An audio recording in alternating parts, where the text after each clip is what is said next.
Patricio Peralta, ya en el estudio. Buenas tardes. ¿Qué tal, Rosa? ¿Cómo estás? Muy bien, gracias. ¿Y tú? Muy bien también, con información. Vamos a poner precisamente en perspectiva el anuncio hecho por las autoridades francesas de construir una cárcel de alta seguridad, de máxima seguridad, pero a 7.000 kilómetros de París. Cuéntanos de qué se trata.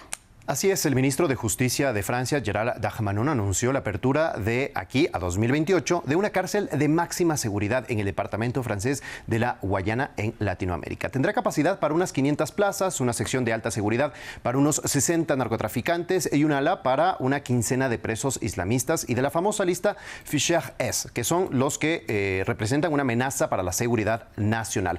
Estará ubicada en este punto de la selva amazónica, en Saint-Laurent-du-Maroni, al borde precisamente del río Maroni, a 300 kilómetros de Cayenne o Cayena, que es la capital de Guayana, y a días de las primeras aldeas accesibles solo en canoa o en avión. Y quedará justamente en la parte superior de este departamento. Este es el proyecto, veamos ahora, que lo presenta las autoridades francesas y cómo sería esta cárcel. Como vemos, queda completamente en medio de la densa selva amazónica. Por ahora no se ha construido nada y el proyecto costará cerca de 400 millones de euros según el diario Le Journal du Dimanche. ¿Cuál es el objetivo? Bueno, atacar al crimen organizado en todos los niveles. Y Darmanin lo dejó claro en entrevista con el diario francés y dice que se empieza en el inicio de la ruta de la droga. Y la pregunta es si finalmente es una cárcel de la que no se puede salir, ¿qué más da ponerla en medio de la selva que en Francia metropolitana, ¿no? Pero, Patricio, ¿por qué precisamente se centra este centro en Guyana Francesa? ¿Por qué este territorio se ha vuelto un problema para las autoridades en el control del narcotráfico? Inside Crime nos trae este mapa que refleja lo dicho precisamente por el ministro, que quiere cortar el tráfico de drogas desde el inicio. Y como podemos ver, en poco más de una década, el tráfico de cocaína de la Guayana Francesa hacia Francia continental creció de casi cero a representar hasta el 30% de la cocaína consumida en el país europeo. La sustancia, como podemos ver, llega desde Colombia, Venezuela y Brasil por rutas aéreas porque atraviesa toda la Amazonía, pero no llega directamente a la Guayana, sino a Surinam, a su vecino. De ahí atraviesan por el río Maroni hasta Cayenne. De ahí también que lo simbólico que se construya esta cárcel en plena ruta de la droga. Las autoridades informaron que los traficantes saturan los vuelos a Francia desde Cayenne. De acuerdo a los servicios, 1 de cada 3 pasajeros en vuelos a París llevan cocaína y se les conoce comúnmente como mulas. Bueno, ellos o ellas cobran entre 3.000 y 10.000 euros por viaje, mientras que el precio de 1 kilogramo de cocaína supera los 4.000 euros si se la compra en Guayana. Por ejemplo, en Surinam el costo es menor. Este mismo kilogramo se lo vende a traficantes europeos por más de 30.000, incluso hasta 40.000 dólares. Ellos lo dividen y lo reparten y lo venden al triple de este precio ya a los consumidores en territorio europeo. Decíamos que es simbólico igual la presencia de esta cárcel francesa en este punto, porque Le Journal du Dimanche explicaba que en otras zonas cerca, precisamente, son abandonadas por el Estado. Las cárceles, por ejemplo, tienen un número alto de personas que han sido justamente detenidas por ser mulas y dobla su capacidad de presos que puede tener este centro penitenciario. También se ha incrementado la deserción escolar desde la pandemia y no ha habido ninguna solución. Y esto, dice, es el caldo de cultivo para la expansión del crimen organizado, que como sabemos con Latinoamérica, países vecinos también comparten esto, ¿no? El abandono estatal precisamente permite la penetración de las organizaciones criminales.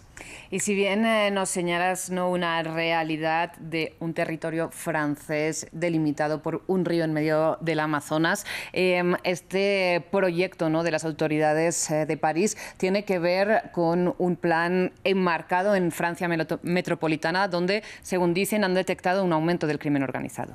Así es, en abril se registraron 7 ataques a cárceles de Francia. Estas fueron las ciudades donde varios vehículos fueron incendiados frente a los centros y en una de ellas pues hubo incluso disparos. La mayoría, como vemos, están ubicadas en el sur, pero también en Nanterre, en una cárcel muy cerca de París. El primer ministro francés señaló que se debe a las estrictas medidas que están tomando. Escuchemos. Podemos ver claramente el contexto de estos ataques. Se trata de redes que de repente se creyeron en una situación de impunidad, dueños absolutos y capaces de continuar con sus actos delictivos, y que de repente se enfrentan a la perspectiva de detenciones más severas y rigurosas, sin los medios para seguir llevando a cabo sus actividades dañinas desde la cárcel. Algunos carros que explotaron eran de trabajadores penitenciarios, de ahí que el secretario general del Sindicato de Trabajadores del Ministerio de Justicia pues expresó sus preocupaciones porque ahora se enfrentan a más violencia en el día a día y también señalan que esto pues es una respuesta precisamente de los líderes del narco. Escuchamos. Realmente creo que estamos lidiando con el crimen organizado, los narcos. Creo que estamos lidiando con eso y que es más bien una respuesta a la ley antinarcóticos, a todo lo que se va a implementar y a todo lo que se está anunciando. Bueno, él se refiere a la amplia ley aprobada por el Parlamento francés justamente tras estos incidentes y debido a que solo en 2024 se registraron 110 muertos por culpa de todo lo que rodea el narcotráfico, por sea ajuste de cuentas o muertes accidentales que las llaman. Además, esta ley es la que prevé precisamente la creación de cárceles de alta seguridad para los narcotraficantes más peligrosos. Una se va a construir al norte de Francia y la otra pues está planificada en Guayana. Y precisamente denuncian las autoridades que ha habido un aumento, nos señalas, de crímenes relacionados con el narcotráfico, pero es que también han detectado un aumento del tráfico de drogas en sí. Así es, Inside Crime publica este mapa con las rutas del narcotráfico a nivel mundial, pero nos vamos a centrar específicamente en las que llegan a Europa. Y podemos ver las que están de color azul, son las rutas marítimas que llegan desde Latinoamérica hasta los principales puertos en Europa, ya sea en Países Bajos, Bélgica, Alemania, pero podemos ver que la ruta sigue incluso hasta Rusia. Aquí hay varias modalidades. En las costas francesas, por ejemplo, se identificaron la modalidad de drop-off, que consiste en arrojar cocaína, los empaques al mar para que otra embarcación la recoja, o también dead drop, que la mercancía se ancla a un punto fijo y otra embarcación la recoge. Todos estos paquetes llevan pues sellos de seguridad, GPS incluso y otros elementos. Mientras que las líneas amarillas en esta ruta son las aéreas que, como ya comentábamos, a Francia principalmente llegan desde la Guayana, pero también a otras ciudades de Europa, también atraviesan África. Dejando de lado Francia, entre 2018 y 2023 las incautaciones de cocaína aumentaron en un 750% en el puerto de Hamburgo, en Alemania. Esto para dimensionar un poco la cantidad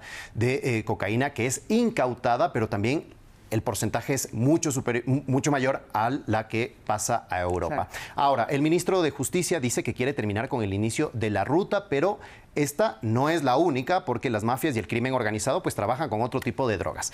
Ahora, vamos con la ruta de los Balcanes. Desde 1990, esta ruta ha sido la vía de tráfico más importante para el suministro de opiáceos ilegales, especialmente la heroína. Esta es la ruta que inicia en Afganistán, pasa por Irán, llega hasta Turquía y aquí se divide en tres para abordar la mayor parte de países de Europa. Todas estas rutas, pues hay que entender, solo pueden operarse a gran escala mediante la corrupción de funcionarios públicos y otros facilitadores, que eso varios analistas pues lo han señalado siempre. A ellos se suman otras sustancias, por ejemplo, las drogas sintéticas con un consumo estimado de 72.4 millones de comprimidos de metanfetamina en la Unión Europea.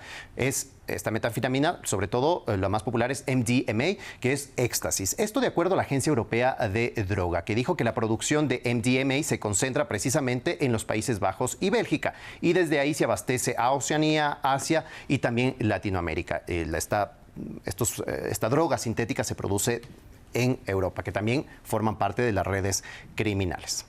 Patricio, pues muchísimas gracias por este contexto, que al final hablamos de una cárcel, pero va mucho más allá el tema de fondo. Así es, Rosa, ya nos vemos.